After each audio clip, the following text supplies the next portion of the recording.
Hi there, everyone. My name is Duel Brown, and I'm a Rangeland Management Specialist for the Natural Resource Conservation Service here in Pawnee County, Oklahoma.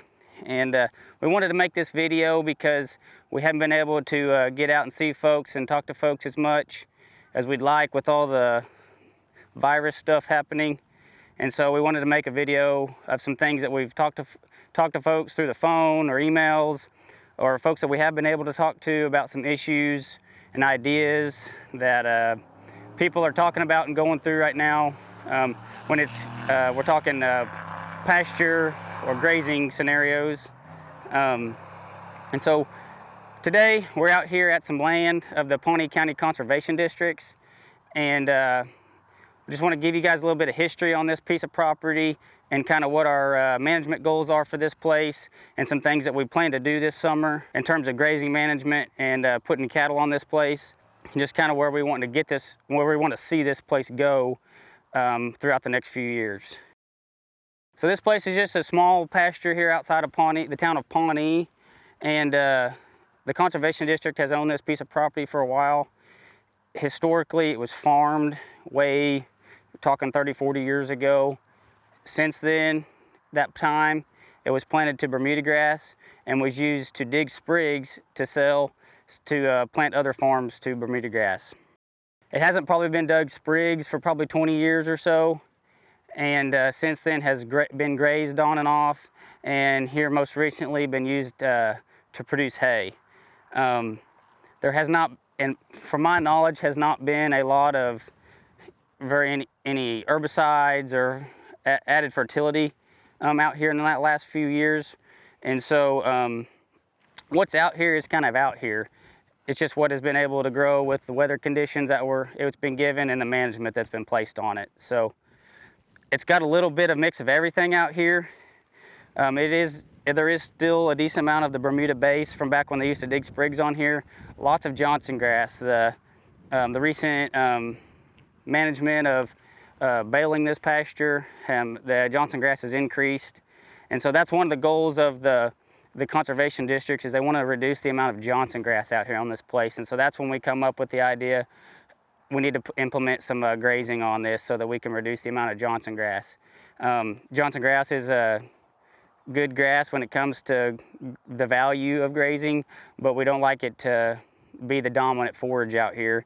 And the conservation district, the managers for them would like to see it reduced. And so that's when we come up with the idea, we're going to graze this place, and we're going to do it in a way that we're going to implement a little bit of a rotation. We've got a little bit of a electric fence strung out here. We're going to use some of it to rotate around a water point we have out here. We do have 2 water points on this place, and so that's going to allow us to string up some different poly wire and allow us to rotate cattle around. This is not going to be a real intense rotation, but it is going to be something where we're rotating the cattle around 2, maybe 3 times a week, every 3 or 4 days, so that we can be able to give this place, the paddocks that we're not in, plenty of rest and recovery period before cattle are back grazing those areas. And we also want to reduce a little bit of selection.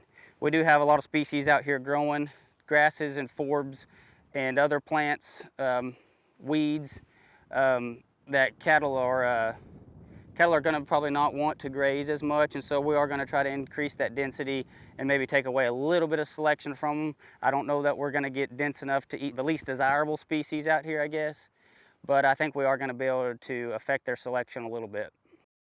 Ideally, over time, we'd like to see this place have a little mixture of cool season and warm season grasses, legumes, and some forbs. We may look at seeding, maybe just a little bit of some clovers and some different things coming in the next fall. We'll just kind of see what happens after this summer's grazing management. But right now, we're going to see what we can do with this place just by implementing a proper grazing rotation.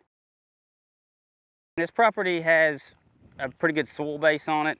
It has been farmed and used for some more intensive agriculture, but it is a pretty good soil. We've got a creek right here, so this is some old historical creek deposits from however long ago. It's a sandier soil, really deep soil, and we look at the productivity on this soil, it's relatively high. And so saying what we want this pasture to be later on is having a mixture of the cool seasons and warm seasons, because we want to be able to put a few cattle out here and sustain them as long as we can without having to provide much supplemental feeding or additional energy. So now I do want to talk about a few questions that some folks have asked us, and some conversation that's been coming around as far as pasture management this time of year. It's today is April 20th, so we're about a month into spring now. We are seeing the average temperatures starting to increase, as well as some of our soil temperatures starting to come up.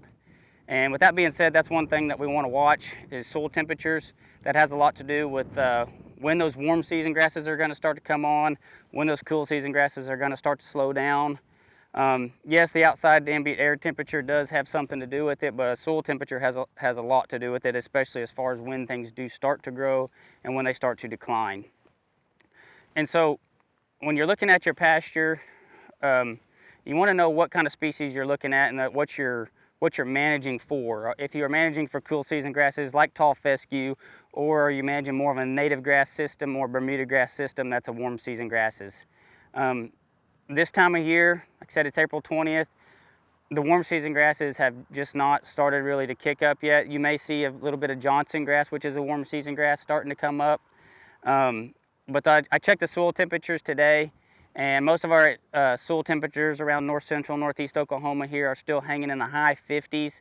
And until we see those really starting to pick up above 65 degrees and above, we're not going to see a real good growth of those warm season grasses. So that brings me to a point where people have been asking me about Bermuda grass and fertilizing Bermuda grass, and we got it pretty warm there a couple weeks ago, and guys are wanting to get out there and get on it, and it's just a little too early for that. You're not gonna see the benefit there until you see those see that Bermuda grass really start to have a leaf or two leaves on it, and we have those consistent soil temperatures around that 65 degrees and upwards.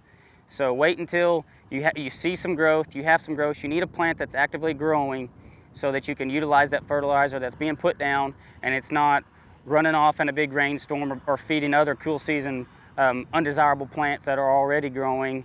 You want to be able to make sure that your target plant is able to utilize those as best possible. With that being said as well, we do have some fescue around here. We do even have a little bit out in this pasture. And so if you're managing for that, that's something you could have been looking at, maybe a month ago or so, to put in some fertilizer for the fescue. All right, when we're talking about our fertilization, we need to make sure that we're taking those soil samples. There's not a good way to determine what kind of fertilization we need to apply on a place unless we have those soil samples and know what we're dealing with.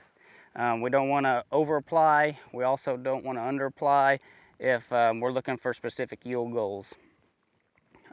That's talking a little bit about Bermuda grass management. We get asked about that a lot, but in this particular pasture, we do have some tall fescue right here that I'm standing in. This is a lower area.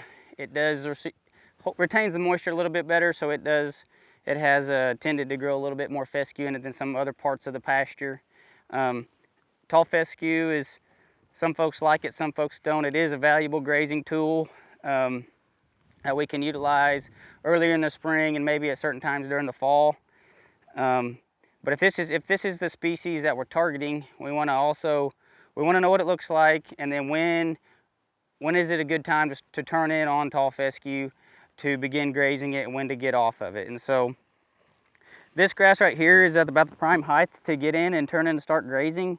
It's at about that 10 to 12 inch height. When you look at the base of each one of these plants, you'll see multiple vegetative blades coming off of that one part right there. So that means this plant has been able to come up utilizing its reserves from last fall's growth and the root system and the crowns of the plants. It was able to use that energy, take off, and then start making more leaves, and so that it can start utilizing photosynthesis and sunlight to grow and reproduce rapidly. So when we're at this stage, we haven't started producing any seed heads or any reproductive parts of the grass. So we want to come in and just take off, that top, third or so. Especially when we have tools like electric fencing, where we can rotate cattle, or if we have several different pastures, it's nice to come in here, take about a third, a quarter to a third of the plants, get off, let that plant recover, and then we can come back and do that again. And we can keep that plant in a vegetative state for a little while, and that helps us grow more vegetative leaves and keep the quality in a little bit better state than if we go ahead and let it make seed heads here in another month or so.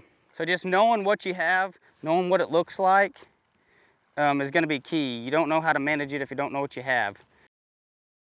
So in this particular pasture, like I said, it's mostly warm season grasses with a pretty good Bermuda base in certain parts, as well as a lot of Johnson grass.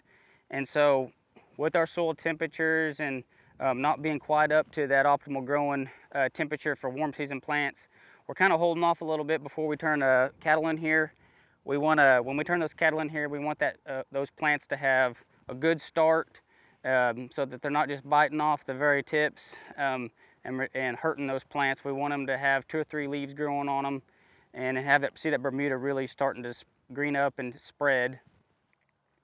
So we're still, I think, in my guess, and we're not too far out, but I think we're about 2 or 3 weeks out from really wanting to put any cattle in here with our predominantly warm season forage base.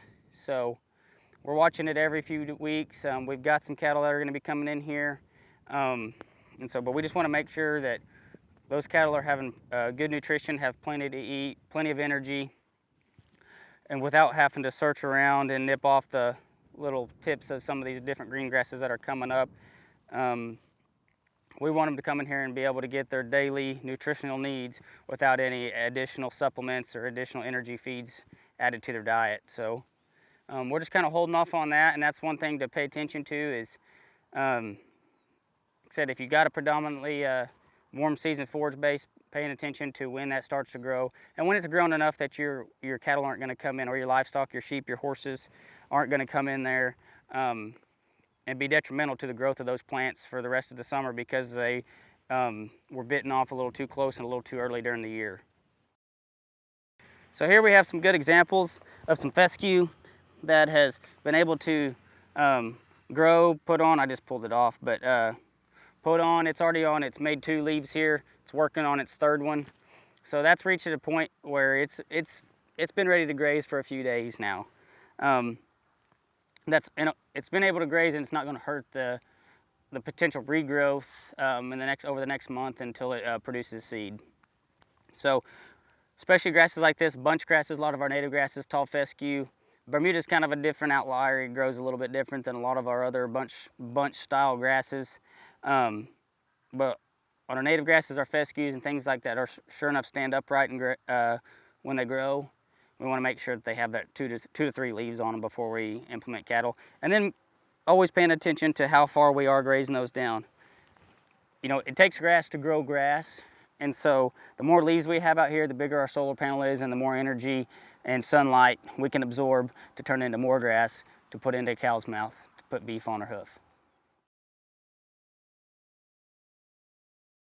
I just wanted to make this video for everyone today that had some questions about some of the things we talked about, or some of the things that were brought up in conversation, just to get them talking about, and always keep that that thought process rolling on pasture management and grazing management.